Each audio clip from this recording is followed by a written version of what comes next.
Bienvenue à nouveau. Aujourd'hui, nous recevons Stanislav Krapivnik, ancien officier de l'armée américaine, originaire du Donbass. Eh bien, depuis la fin de son service militaire, il est retourné vivre dans le Donbass. Merci d'être revenu dans l'émission. Засідання секшерквов. J'ai l'impression que la guerre par procuration entre l'OTAN et la Russie ne cesse de s'intensifier et qu'on s'avance vers un terrain vraiment dangereux. L'un des développements récents, c'est l'usage massif de drones pour saturer les défenses aériennes russes. Les Européens, en particulier, n'hésitent pas à en parler ouvertement, presque à se vanter de leur contribution. Une grande partie de cette stratégie vise évidemment non seulement à submerger les défenses, mais aussi à mener des frappes en profondeur à l'intérieur du territoire russe. Et là encore, ce n'est un secret pour personne. Les cibles, ce sont notamment les installations énergétiques russes, entre autres. Je me demandais, comment vous voyez la situation?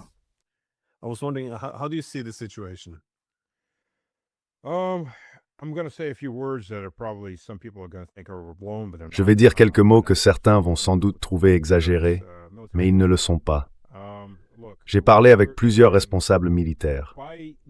Écoutez, d'ici le milieu ou la fin de l'été, si une guerre terrestre n'a pas déjà éclaté, vu tout ce que l'Union européenne s'apprête à subir, y compris la famine, au moins pour les classes les plus modestes, nous allons entrer dans une zone de risque de guerre nucléaire. Et je vais expliquer pourquoi.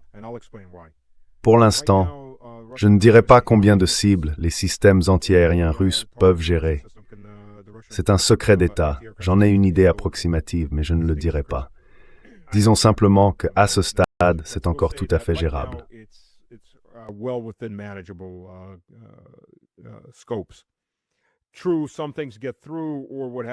C'est vrai, certaines choses passent quand même. Ou alors, ce qui se passe, c'est que la Russie est un pays immense. Elle ne peut pas tout couvrir. Il y a parfois des couloirs par lesquels ils arrivent à frapper. Beaucoup d'entre vous le savent, je rentrais justement du Donbass lundi soir. Certains d'entre vous ont peut-être vu ces installations pétrolières. Ils ont mis des filets, ils ont tout renforcé, donc ils montent peu à peu les échelons de la défense. Mais la mission que s'est donnée l'Union européenne, c'est d'être une alliance défensive. Parce que, enfin, qu'est-ce qui dit mieux on aide simplement l'Ukraine que nous sommes une alliance militaire défensive? Eh bien, en réalité, ce n'est pas tout à fait le cas.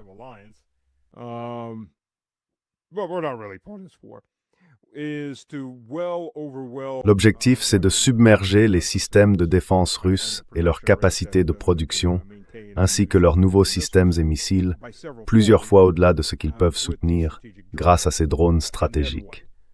Et ensuite, il s'agirait de neutraliser, on a déjà vu des tentatives dans ce sens, les radars russes, les systèmes d'alerte précoce et peut-être aussi des actifs stratégiques comme les bombardiers, le commandement du bombardement stratégique, voire les sous-marins nucléaires à quai et ainsi de suite. Donc au final, on se retrouverait avec une superpuissance nucléaire aveugle face aux États-Unis qui serait pleinement engagée. Je veux dire, Trump vient tout juste de signer un nouvel envoi à l'Ukraine.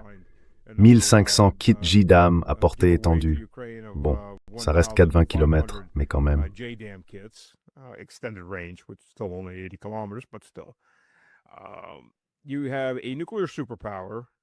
Vous avez une superpuissance nucléaire aveugle, menacée sur au moins une partie de sa dissuasion nucléaire face à une autre superpuissance nucléaire et à ses alliés européens qui, elle, a une doctrine de première frappe. La logique pour cette superpuissance aveugle, c'est de frapper la première. Elle ne sait pas ce qui arrive. Elle sait seulement que l'autre a une doctrine qui lui permet de frapper dès qu'il pense pouvoir s'en tirer. La seule logique qui reste, c'est de frapper la première avec tout ce qu'elle a et d'anéantir l'ennemi, parce que demain, elle ne pourra peut-être plus le faire. C'est la logique dans laquelle nous sommes, ou vers laquelle nous allons. Et si les Européens n'ont pas assez de bon sens pour s'arrêter eux-mêmes, il n'y aura plus d'Europe. Il y aura un désert nucléaire dans l'hémisphère nord. Je ne vois pas comment le dire autrement. I don't know how else to put it. I'm a bit surprised by the Oui, je suis un peu surpris par ce manque de retenue, parce que je me souviens, quand les systèmes radars de la Russie, c'est-à-dire les systèmes d'alerte précoce, censés prévenir d'une attaque nucléaire, ont été frappés. Ces systèmes n'ont aucune utilité sur le théâtre de la guerre en Ukraine. Et quand c'est arrivé, les médias en ont à peine parlé. J'avais invité Ted Postol, le professeur du MIT qui conseille aussi le Pentagone, et il expliquait à quel point c'était scandaleux, à quel point c'était extrême. En gros, la seule raison de faire ça, la seule manière d'y parvenir, c'était avec l'aide des États-Unis. Et le seul but d'une telle frappe, c'est de rendre possible une première frappe nucléaire américaine. Et puis bien sûr, comme on l'a vu en juin dernier, il y a eu l'attaque contre la triade nucléaire de la Fédération de Russie. Franchement, c'est incroyable. Oui, ce qui m'inquiète, c'est que tout ça pousse la Russie à adopter une posture plus offensive, autrement dit, à ne pas attendre qu'une première frappe vienne. Vous voyez?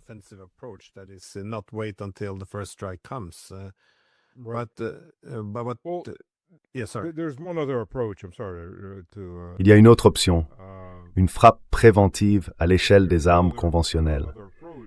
Par exemple, avec les Rechniks, on pourrait détruire les usines qui fabriquent ces drones. Bien sûr, ça pourrait entraîner une guerre avec toute l'Europe, mais ça ne veut pas dire une première frappe nucléaire.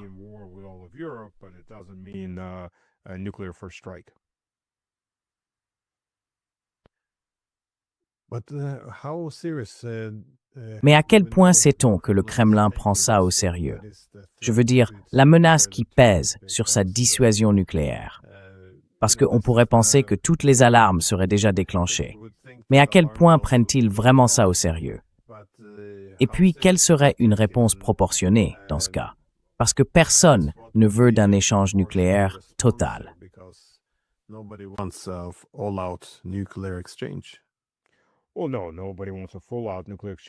Eh bien non, personne ne veut d'un échange nucléaire total.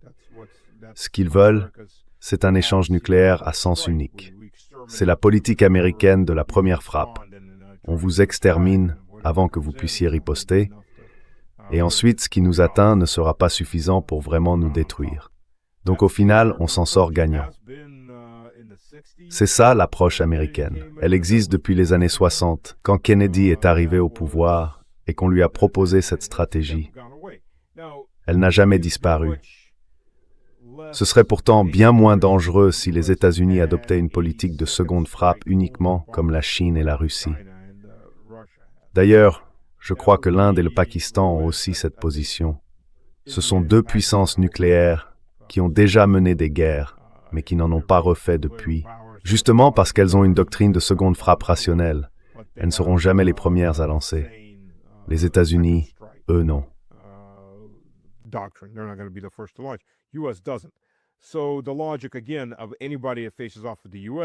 Donc, la logique, encore une fois, pour quiconque s'oppose aux États-Unis, c'est la suivante.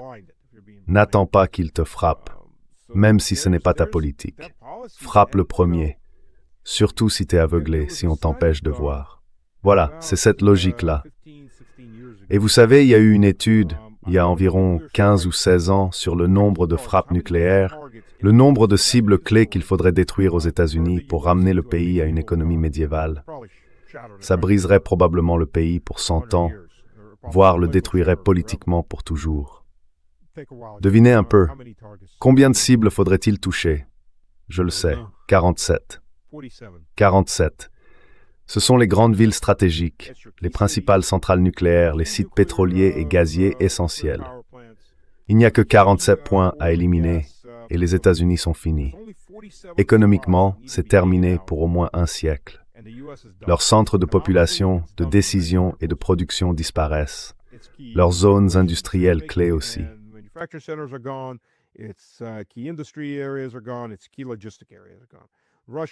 Leurs principales zones logistiques ont disparu.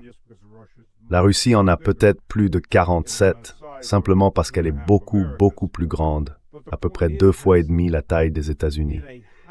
Mais le vrai point, c'est que dans une société et une économie de haute technologie, tout ça est en réalité très fragile.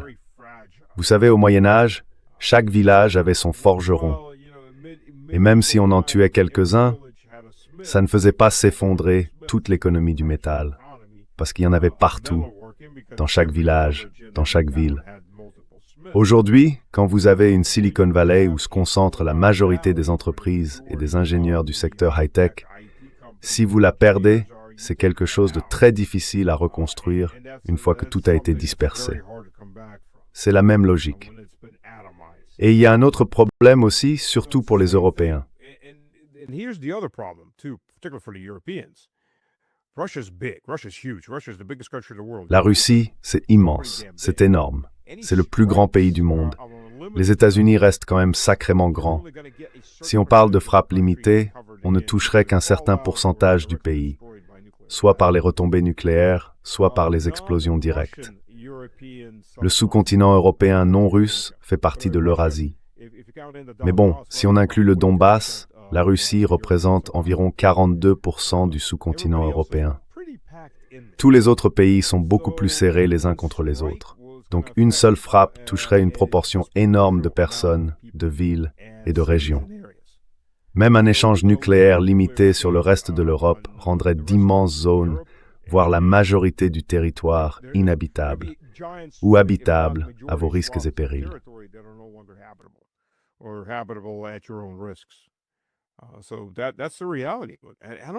Voilà la réalité. Je ne pense pas que les responsables européens, et encore moins les gens, aient vraiment compris. Souvenez-vous des années 80.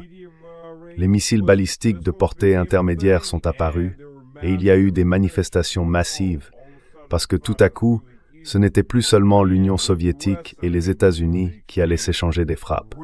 C'était nous, les premiers visés. Et là, panique. Ah non, on ne veut pas de ça. Les foules sont descendues dans la rue et au final, toute cette catégorie de missiles et d'armes nucléaires a été interdite. Aujourd'hui, ils sont de retour. Donc l'Europe sera très probablement la première touchée et peut-être ensuite l'Amérique.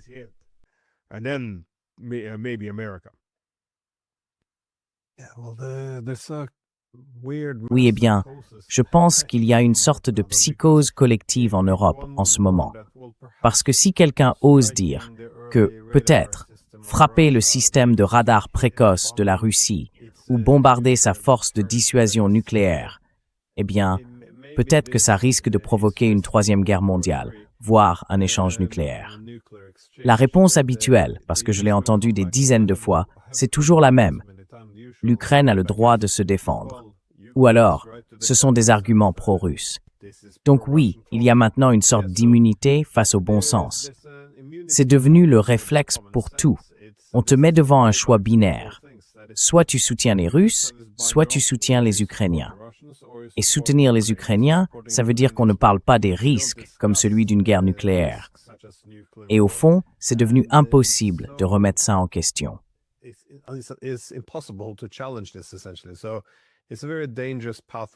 C'est un chemin très dangereux sur lequel nous sommes engagés. C'est d'ailleurs un argument souvent avancé par un invité régulier de mon émission, l'ancien directeur de l'analyse sur la Russie à la CIA, George Beebe. Il dit que les Européens sont aujourd'hui piégés dans des récits figés. Il n'y a plus de réflexion stratégique, seulement des slogans. Et tout le monde s'est enfermé dans des positions très destructrices. Mais au-delà des attaques contre la dissuasion nucléaire russe, on voit bien qu'un objectif clé, ce sont les infrastructures énergétiques, les raffineries et tout le reste. Quelle est l'importance de tout ça? Parce que maintenant, avec des frappes à plus longue portée, jusque profondément en Russie, l'OTAN aide clairement l'Ukraine à tenter de contourner une partie des défenses aériennes russes. Alors, quel impact tout cela a-t-il vraiment sur l'industrie énergétique russe?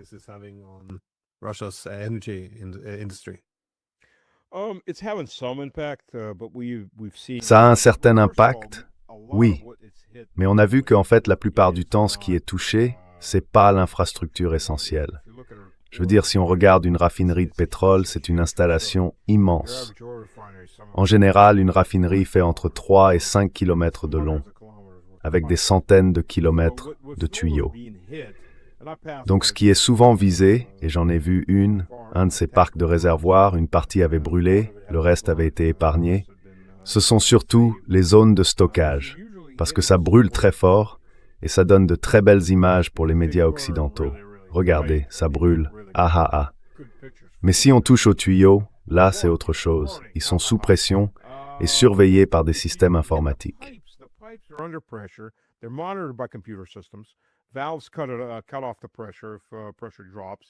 Les vannes coupent la pression si elles chutent et elles ne brûlent pas. Oui, elles sont un peu plus longues à remplacer, mais on a vu que l'économie russe, l'industrie russe, est assez rapide pour les remplacer. C'est un peu plus compliqué quand certains réservoirs sont endommagés. Selon leur taille, il faut entre 1 semaine et 2 pour les changer, parce qu'ils sont tous conçus et soudés à la main. Mais dans l'ensemble, les dégâts n'ont pas été si importants. Les 2 dernières frappes ont été plus violentes, surtout sur la côte de la mer Noire. Tulsi, ils ont frappé fort. Et malgré tout, la majorité des dégâts concernaient des installations de stockage qui ont explosé puis brûlé.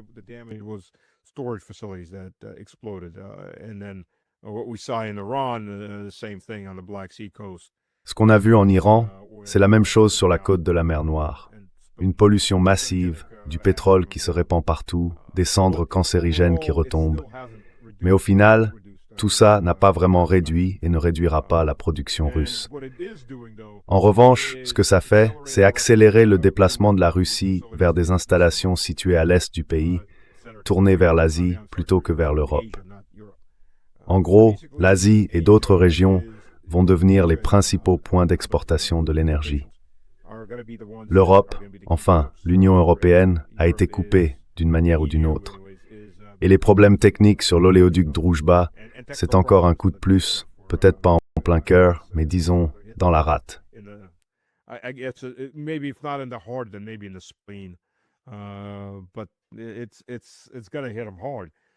Mais ça va leur faire très mal.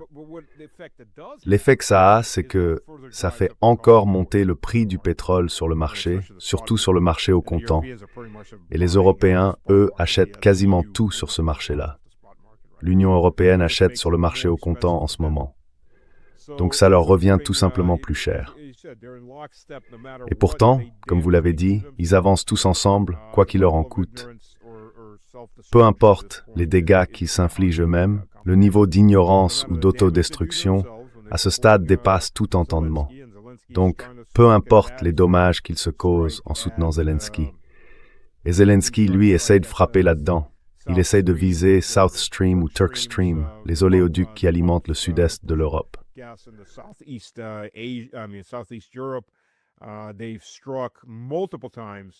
Ils ont frappé à plusieurs reprises le consortium du pipeline de la mer Caspienne, qui appartient pour moitié à Chevron et pour moitié à Kazmunaygas, ou Kazoil, donc la compagnie pétrolière du Kazakhstan. Et ça leur a coûté environ 9 milliards de dollars de pertes de revenus sur les 6 derniers mois. C'est énorme. Alors premièrement, ils font grimper les prix sur les marchés, ce qui, encore une fois, va frapper l'Europe plus durement que quiconque. Et s'ils parviennent à infliger des dégâts suffisants pour mettre hors service le gazoduc Turk Stream, eh bien, évidemment, ce sera un coup majeur pour l'économie turque. Les Turcs vont être ravis, n'est-ce pas? Et il y aura aussi un impact très fort sur l'économie de l'Europe du Sud-Est. En dehors du gaz naturel liquéfié venant des États-Unis, c'est à peu près tout le gaz qui leur reste à recevoir.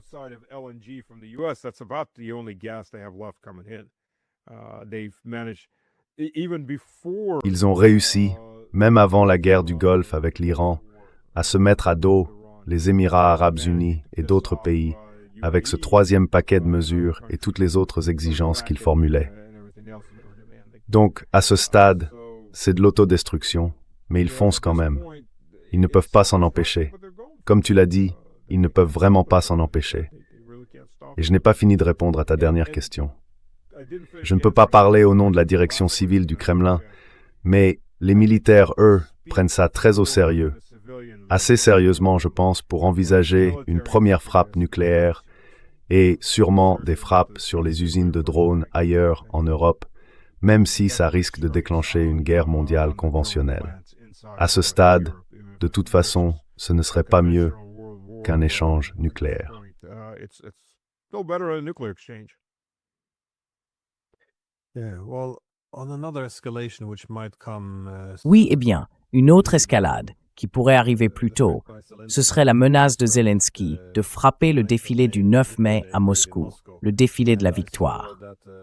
Et j'ai vu que Zakharova a fait un commentaire disant que si l'Union européenne ne freine pas Zelensky ou ne le remet pas sous contrôle et que cette attaque a vraiment lieu, alors elle a conseillé aux différents dirigeants européens ainsi qu'à leurs ambassades d'évacuer Kiev immédiatement, parce que la riposte serait immense.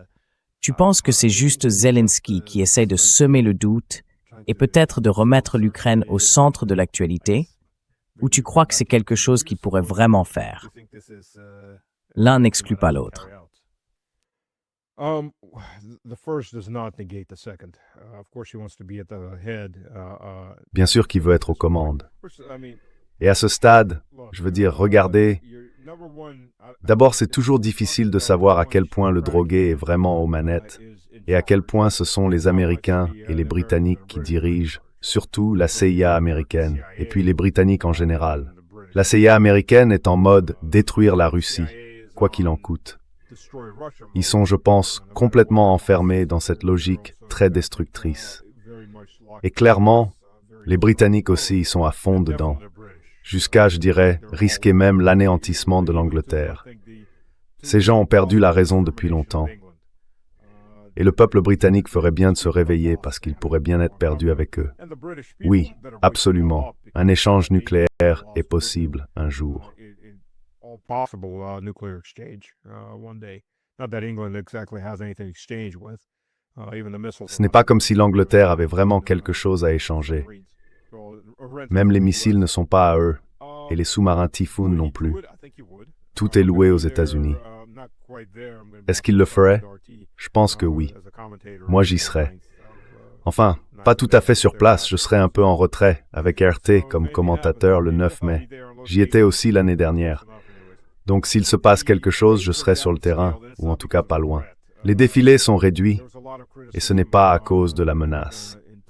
En 2023, il y a eu beaucoup de critiques sur la taille du défilé, parce que le pays est en guerre, alors il faut économiser et réduire un peu ces grandes cérémonies. En 2025, ce sera un grand défilé parce que ce sera le 80e anniversaire.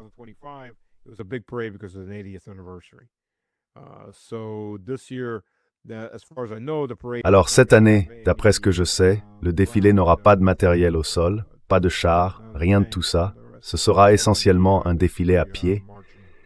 Et ils savent encore marcher sacrément mieux que ce que les Américains arrivent à organiser. On se souvient tous de cet exemple honteux. Est-ce qu'il frapperait? Je pense qu'il essaiera. Une autre question, c'est qu'il y a eu un commentaire du côté militaire, du côté russe, disant « on va simplement raser le centre de Kiev ». Et ils le pourraient très facilement. Ils peuvent faire à Kiev ce qu'Israël fait à Gaza. Et c'est ça que je crois beaucoup oublient. Ils voient ce que les Israéliens font à Gaza. Et ils soutiennent ça.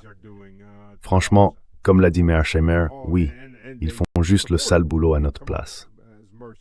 They're just doing the dirty work for us. The extermination of those little ugly people that we don't like. They forget that Russia is quite capable of gazing Berlin or London or any other city in Europe. It's got the missile capabilities and they can do it. So we'll see. We will see. I think they will try it. They're not that smart or they're that desperate. It's hard to tell. Or they, I think partially, and it's partially the fault of the Kremlin, is they've lost deterrence. Any threat of deterrence. And the West isn't taking it realistically until something happens. And of course, from the Western side, if you look, the Ukrainians are meat. I mean, let's look realistically at it. For the average European, the Ukrainians are dirty. Pour l'Européen moyen, les Ukrainiens sont vus comme de la chair à canon barbare venue de l'Est, qu'on utilise contre d'autres barbares de l'Est.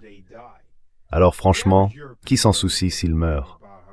L'Européen moyen n'en a rien à faire du nombre d'Ukrainiens qui meurent. Il passe sa journée à faire de la vertu, à se donner bonne conscience. Ça ne lui coûte rien de faire semblant d'être vertueux. Regardez comme je suis moral. On donne de l'argent à ces Ukrainiens pour qu'ils aillent se faire tuer. Et très bientôt, on enverra leurs hommes, on les rassemblera et on les enverra là-bas. D'ailleurs, selon les Ukrainiens, les Français auraient déjà remis 40 000 personnes entre leurs mains pour les former et les envoyer au front le plus vite possible. Voilà où on en est.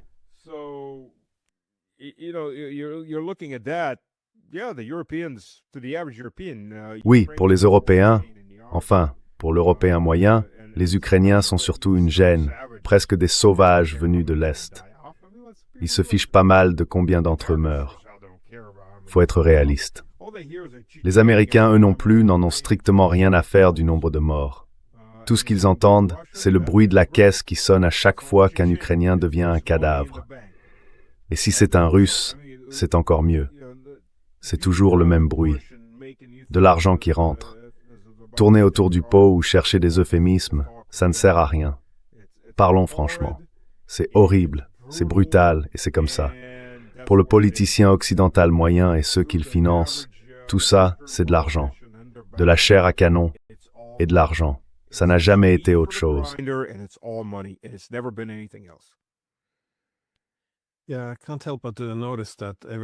Oui, je ne peux pas m'empêcher de remarquer que chaque fois qu'on exprime de l'empathie pour la souffrance des Ukrainiens, ça se traduit toujours par l'envoi de plus de jeunes dans les tranchées.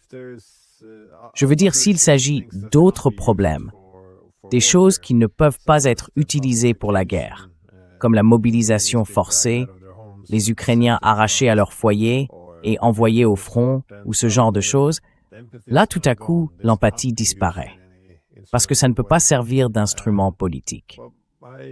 Bon, ma dernière question porte simplement sur ce que vous observez actuellement sur la ligne de front. Il semble que les Russes s'en sortent plutôt bien dans la région du Donbass, dans celle de Kharkiv, et aussi à Soumy d'ailleurs. Mais dans la région de Zaporizhia, on voit que les Ukrainiens ont obtenu quelques succès, surtout au cours de la dernière semaine, le long du Dniepr. Comment analysez-vous la situation?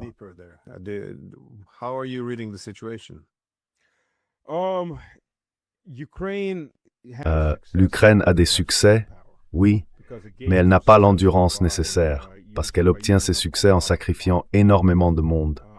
Un ami à moi, qui était sapeur et dans l'infanterie d'assaut, travaille maintenant dans les équipes de nettoyage qui vont sur le champ de bataille pour récupérer les corps. Il me disait qu'il était à Kupiansk. Kupiansk est aux mains des Russes.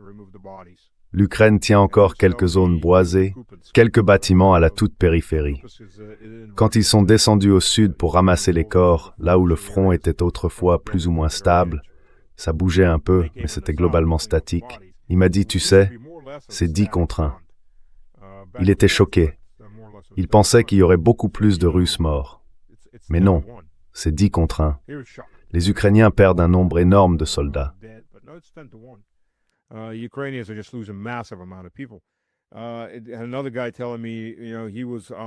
Un autre gars me disait qu'il était en première ligne à Kharkiv.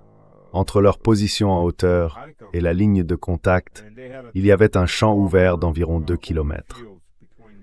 Les Ukrainiens arrivaient en véhicule, descendaient et déployaient un groupe d'infanterie. Je parlais avec lui de la façon dont ces soldats se déplaçaient, et c'était évident qu'ils n'étaient absolument pas formés. En gros, on leur donnait un fusil et on leur disait d'avancer, juste les envoyer comme de la chair à canon. On tirait rarement sur eux. L'artillerie les décimait avant même qu'ils aient parcouru la moitié du champ. Franchement, traverser un champ de 2 kilomètres, c'est énorme. Le combat rapproché, c'est à 50 mètres ou moins. 2 kilomètres, si je peux te voir à 2 kilomètres dans un contexte militaire moderne, tu n'arriveras jamais à 50 mètres.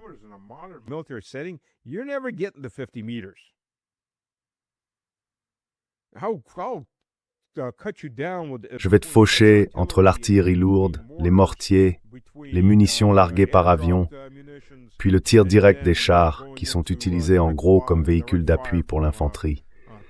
Et si on ajoute à ça les mitrailleuses lourdes, tu ne traverseras jamais ce champ. Sans même parler des mines ou d'autres trucs du genre, des choses presque banales à ce stade. Alors il disait, tu vois, ce type répète ça encore et encore. Ce ne sont plus que des vagues de corps, des cadavres étendus au sol, en train de pourrir. Et les Russes ne sortent plus pour les ramasser, parce qu'ils l'ont déjà fait à Zaporizhia pendant la grande contre-offensive de 2023. Les soldats russes allaient sur le terrain pour récupérer les blessés ukrainiens, et l'artillerie ukrainienne s'en servait pour cibler les soldats russes.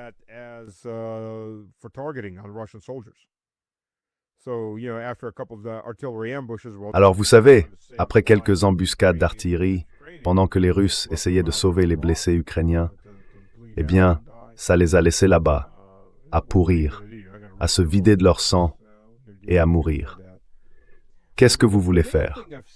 Vous n'allez pas risquer vos propres gars quand vous avez affaire à des gens comme ça. Ce que j'ai surtout remarqué pendant ce déplacement, c'est la réorganisation des drones russes. La Russie est passée à des unités de drones. L'Ukraine, elle, avait déjà pris de l'avance sur ce point, et la Russie est en train de rattraper son retard. Quand la Russie s'est mise aux drones FPV, je parle de drones de niveau FPV, il faut savoir qu'il y a plusieurs types de missions avec ces drones-là. Il y a des missions de reconnaissance, des missions de drones kamikazes, des missions de bombardement et aussi des missions de ravitaillement.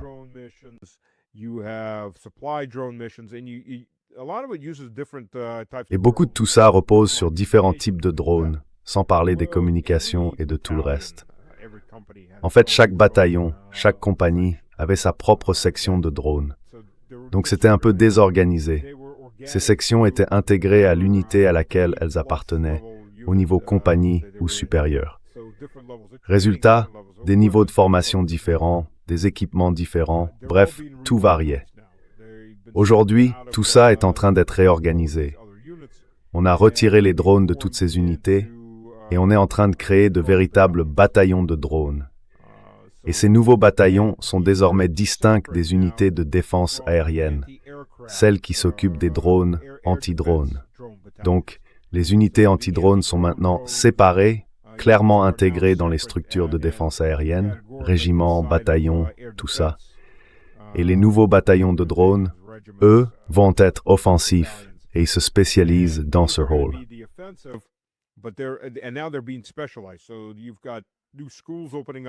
Alors, de nouvelles écoles ouvrent, juste à l'intérieur de la Russie, plus près du champ de bataille. Les unités créent leurs propres écoles, parce qu'avec le nombre de personnes qui passent par là, il en faut davantage. Et maintenant, tout ça est en train d'être standardisé. Une grande partie l'est déjà, même s'il y a encore des évolutions. J'étais dans l'un de ces laboratoires où ils développent leurs propres drones, ou bien ils en modifient. Et quand les Ukrainiens sortent une nouvelle idée, ils la récupèrent, la démontent, la retravaillent et repartent avec de nouveaux modèles. Donc ils ont une capacité limitée à concevoir leurs propres drones, en plus de ce qui vient de la production centralisée. Et tout ça s'intègre dans une organisation très professionnelle. Et ils ont beaucoup de candidats qui s'inscrivent.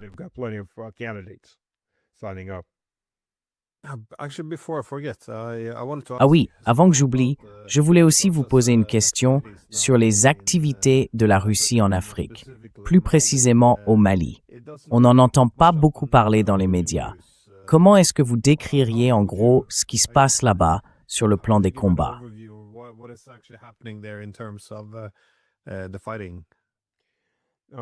Pretty much an abject failure. They try to do the Syria scenario. I've got to look up some of the names of. I did a report on it, but I'm horrible with names. Let's see. The president of Mali, Assimi Goata. I'm probably butchering his name. I do that. He's the difference between him and Assad. You know, Assad turned away from Russia, then he turned away from China and Iran.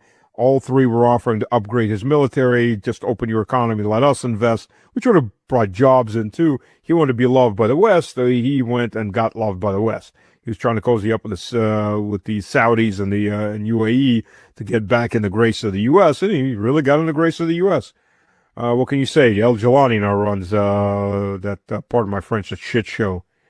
There's a big difference here. The Malians didn't have this kind of problem.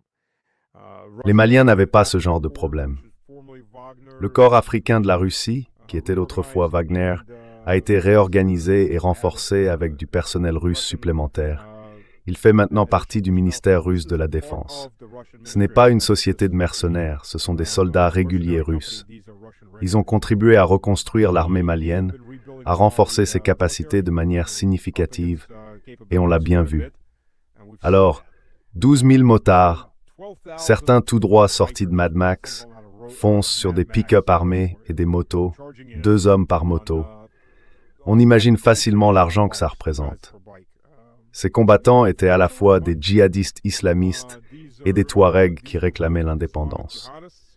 Mais le problème, c'est que les Touaregs, qui étaient censés être laïcs, se sont désormais complètement alliés aux djihadistes islamistes. Et ça a vraiment retourné le peuple Touareg du Nord contre eux.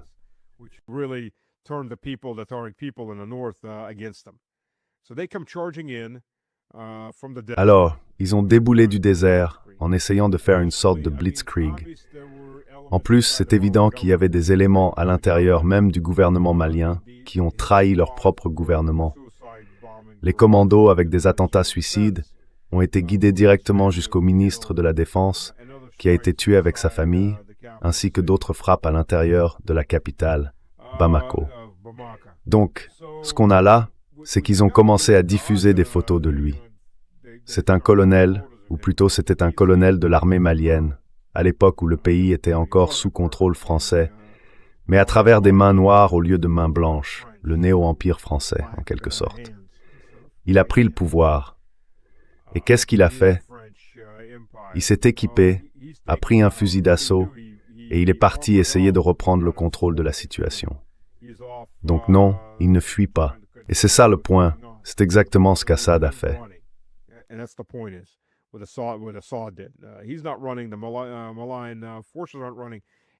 ne s'enfuit pas. Les forces maliennes ne s'enfuient pas non plus. Et l'armée russe, c'était l'axe autour duquel tout le reste s'articulait. Ils ont tenu bon et ils ont combattu. Ils ont pris cette ville. Les islamistes ont pris la ville de Kidal, qui est en gros la capitale du Nord. Les forces russes et maliennes se sont repliées vers le sud, sur une base là-bas. Ensuite, le gouvernement malien a organisé, par des négociations, leur évacuation. Mais apparemment, il reste encore des points de contrôle et des systèmes de bunkers au nord de la ville. Ils sont toujours tenus par les forces russes. L'un des problèmes de cette attaque façon Mad Max, c'est qu'ils n'ont pas d'artillerie, ils n'ont pas de drones, ils n'ont pas d'endurance. Ce sont en quelque sorte des colonnes volantes.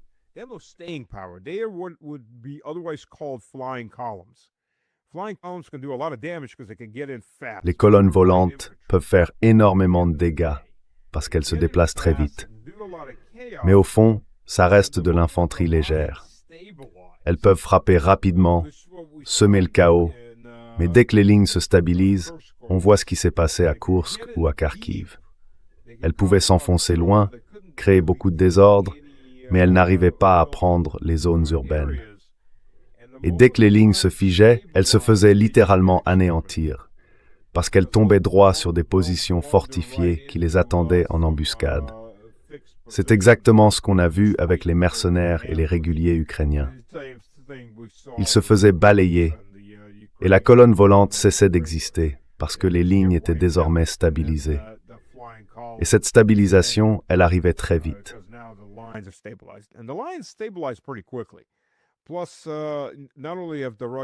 En plus, non seulement les militaires russes et les Maliens ont l'artillerie, mais ils ont aussi l'aviation. Donc on voit arriver pas mal de Mi-24 équipés de roquettes. Ils sont en train de raser les djihadistes. En plus de ça, il y a une unité de drones que la Russie a mise en place pour l'armée malienne. Et ils font du très bon travail avec ça. Ils éliminent ces types un par un avec des drones kamikazes. Et en face, ils ne peuvent pas faire grand-chose, mais surtout parce qu'ils sont dans des zones très dégagées. Ce qui était intéressant aussi, c'est qu'à Bamako même, ils se sont dispersés. Une fois qu'ils ont été écrasés, que leurs attaques ont échoué, ils se sont enfuis et les habitants les ont traqués, les ont tués, puis les ont brûlés.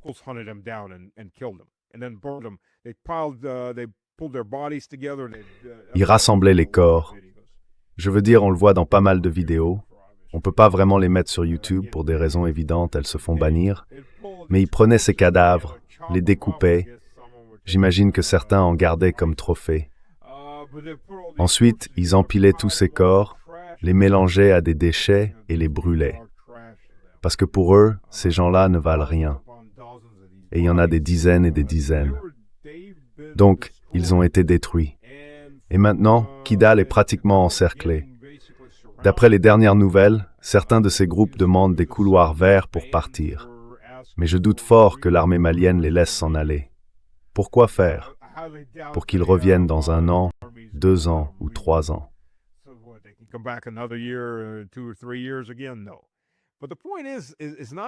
Non. Mais le point, c'est pas qu'ils soient arrivés, ça, c'est pas une surprise. Ce qui compte, c'est qui les soutient.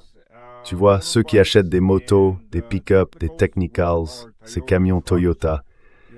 Toyota gagne énormément d'argent en alimentant les guerres partout dans le monde. Ils savent même pas où partent leurs camions, ils les vendent par centaines. Ouais, tu vas adorer ça. Acheter tout ça, équiper tout ça, ça demande beaucoup d'argent. Et les Ukrainiens sont impliqués.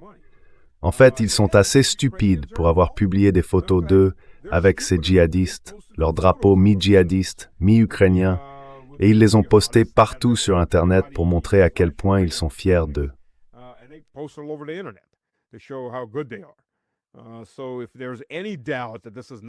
Alors s'il y a encore le moindre doute que ce n'est pas un événement local, eh bien non, c'est une invasion, tout comme en Syrie.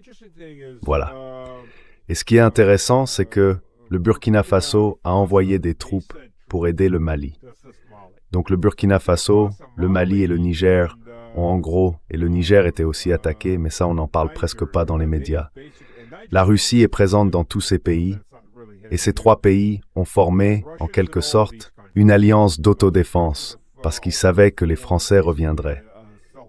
Et les Américains soutiennent les Français, pendant que les proxys ukrainiens travaillent directement pour leur maître. Rien de nouveau là-dedans. Les Ukrainiens arment n'importe quel djihadiste, des membres de cartels venus de Colombie ou du Mexique, et ainsi de suite. Ces types-là, ce sont les proxys américains dans toute cette affaire.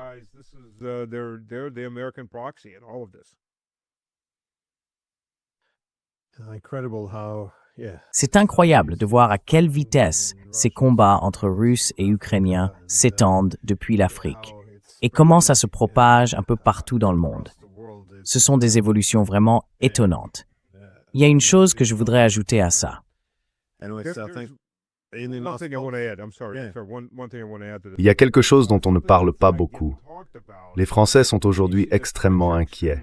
D'abord, le Mali a de l'uranium. Le Mali a 8 mines d'or. Et le Mali a enfin commencé à se constituer une réserve d'or. La France, elle, a une énorme réserve d'or, mais aucune mine. Autrement dit, elle a simplement pris cet or au Mali, à l'époque où le pays faisait encore partie de son empire néocolonial. Eh bien, le Mali, vous savez, la plupart du pays n'a même pas l'électricité. La Russie, à travers Rosatom, est en train de lancer la construction de 3 centrales nucléaires pour le Mali. Non seulement cela va fournir de l'électricité à la population, mais aussi l'énergie nécessaire à l'industrie. Le Mali ne sera plus obligé de brader ses ressources naturelles.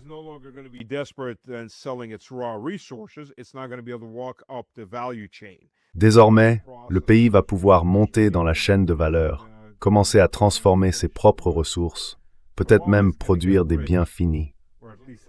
La Somalie va s'enrichir, ou en tout cas devenir bien plus riche qu'elle ne l'était, grâce à ses propres ressources. Elle ne laissera plus les Européens de l'Ouest continuer à les piller à des prix dérisoires. L'uranium que Macron et tous ceux avant lui achetaient, parce que dans cette roche il y a très peu d'uranium, il faut le purifier chimiquement. Mais on achète le minerai, et 99,99% de ce minerai, c'est juste de la roche. On en extrait ensuite l'uranium. Eh bien, le prix du marché, c'est environ $250 la tonne. Pour que ce soit clair, Les Français l'achetaient 50 $ la tonne. Maintenant, ils doivent payer le prix du marché.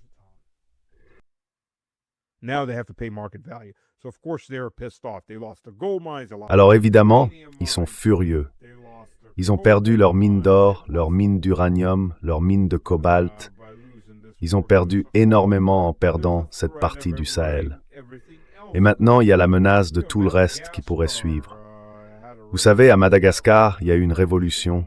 Ils se sont débarrassés des néocoloniaux français. La Russie n'avait aucun rôle là-dedans. Mais l'idée fait son chemin. On n'a plus besoin d'être sous la tutelle française, d'une manière ou d'une autre. On a le choix. Et ça, c'est quelque chose que l'Afrique n'avait pas connu depuis très très longtemps. L'Afrique subsaharienne en tout cas.